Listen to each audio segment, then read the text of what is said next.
Council, we come begging for your help. As you all know, we are a species who reside at the edges of our oceans. Our race has a lineage that left the seas for land, and then, eons later, returned to the seas as our primary homes. We venture forth to the land as needed, but spend the majority of our lives in the water. We farm deep in our seas. We hunt in our seas. We build in our seas. As a general rule, we only venture 100 kilometers from the coastline, leaving everything farther from the shore a pristine nature preserve. Before I get to my specific request, I must outline the events that lead up to our current state. As you know, the humans are technologically primitive and manage to venture to the stars in ships. We would barely dare to visit a neighboring planet. The moment they reach a point of a technology's usefulness, they explore every avenue of the technology, push it to its very limits, and often have disastrous accidents. But this does not stop them. They refuse to learn the lesson of caution and just keep misusing everything. There was a particularly volatile member of my race who made some disparaging remarks about humans and their ships while in a recreation facility on a way station. One of the humans did not appreciate the remarks and commented back. I regret to acknowledge that, at some point in the proceedings, the member of my race physically assaulted the human. This, of course, was a serious breach of protocol, but more importantly, a terrible mistake. I have seen the whole of the event. The human, enraged by the assault and standing on the higher moral high ground of defense, fought back. Other members of my race joined the first, and a single human fought them all. Her crewmate stood by and watched, waiting to see if there was any need to intervene, but there was not. The one human female trounced 4 of my race, beating them so severely. They spent a decade in their medical facility. As far as I can tell from the holo, the human female was unharmed, but we will never know. The state of the 4 placed in medical care and taken out of work rotations outraged the captain of their vessel, such that they fired upon the unarmed human freighter upon which the humans were serving. An armed human transport moved in to protect the freighter, and both ships were destroyed. The remainder of the freighters in that convoy fled. This incident was regrettable, but stemmed from a personal conflict between individuals. Those responsible for the altercation on the station and the personnel who fired upon the human vessels have been punished accordingly through our legal system. We thought that was the end of it. We were wrong. We were very wrong. An automated courier beacon appeared in our home system 37 days later. It began to broadcast a simple message, on repeat. You fired on an unarmed freighter vessel without provocation. This is considered an act of war. In the interest of ongoing peace, we are allowing you 1 cycle to answer for this event via diplomatic means.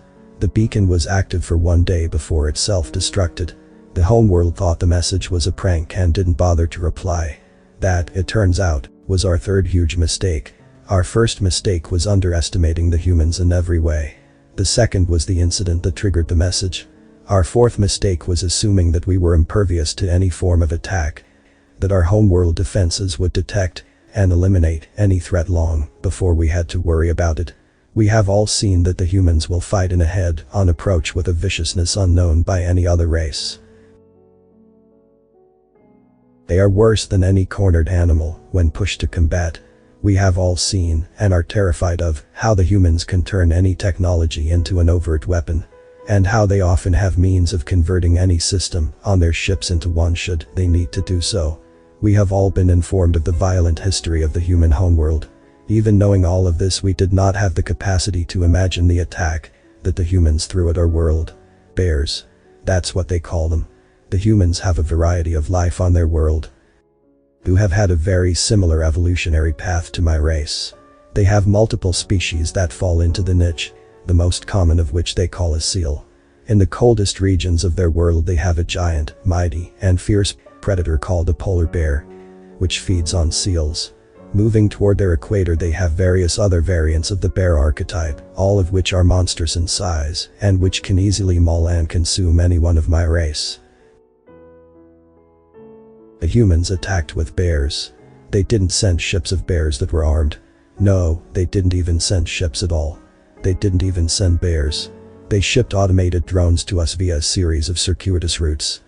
When the drones made it through customs inspections they simply flew away. We presumed, based on the technology and the addressing on the exterior casing, that they were delivering themselves to their intended recipients, thus saving us the trouble. We were right and so very wrong all at once. You see, these drones each contained the working instructions to locate an area suitable for their attack. They consumed local resources to build a clone maturation facility. Then the facility used the genetic material it brought with it to start cloning these bears. Meanwhile, the drone moved on to build another facility. It was 10 cycles and some additional days after the humans' deadline to negotiate for our crimes when the first bear attack happened. Scientists, studying deep in the forest, recorded the entire event and streamed it in real time as they were slaughtered by a previously unknown to us giant brown predator. It was not long after that attack from a white-colored variant to the predator began happening all along our northernmost and southernmost cities. By the time we realized something was amiss and located the first cloning installation, there had been hundreds of bear attacks. Thus far we have found 9,153 cloning facilities scattered across our lands. We have no idea how many bears they have created. We have no idea how to even begin to count them, because the variant known as polar bears are invisible to our thermal scans and blend in with the ice that they traverse. Of the remaining varieties of bears, we have conducted a census that shows at least 10 specimens roaming out forests. Council, we are begging you for help not with resolving the bears issue, but rather to prevent the escalation of this war. When we contacted the humans to discuss the situation, they simply replied with, "We hope you like the bears. You must answer for your war crimes if you wish to avoid further conflict. Our escalation will include orcas and sharks. You have been warned." We do not know what these two animal types are, but surely they must be far worse than the bears if they are to be the second wave.